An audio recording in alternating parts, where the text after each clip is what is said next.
دەستپێکی پرۆژەکە ساڵی 2021 بوو. ئەم پرۆژە هاتەوە وەکو بیرۆکە دوای سەردانی ڕێزدار سەرۆکی حکوومەت بوو وڵاتی ئیمارات و ئێمە دوای دراستکردن و بە دوواداچوونی بوو پرۆژەکە بۆمان دەرچوو کە پرۆژەکە زۆر گرنگە. دەست پێمان کرد بە ئامادەسازی بە پرۆژەکە. دواتر پرۆژەکە وەکو پایلۆت پرۆژێک لە 15 قوتابخانەی بە زمانی عەرەبی لە هەولێرێ هاتە ئەنجامدان.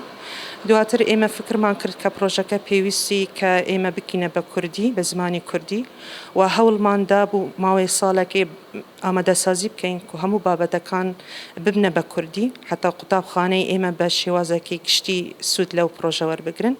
ئێستا بۆ ئەم ساڵ 50 قوتابخانە بەشدارن.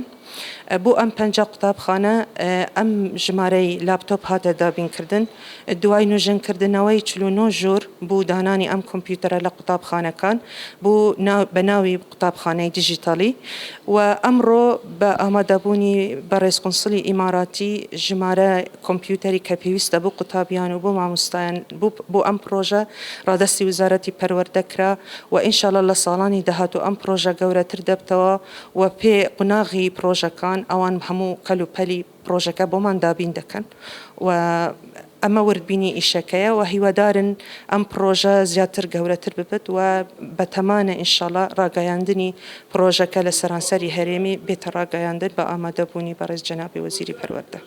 ئەوەی ئەوڕۆ پێشکەش بە وزارەتی پەروەردەکرا ژمارەی لاپتۆپەکان چەند بوو؟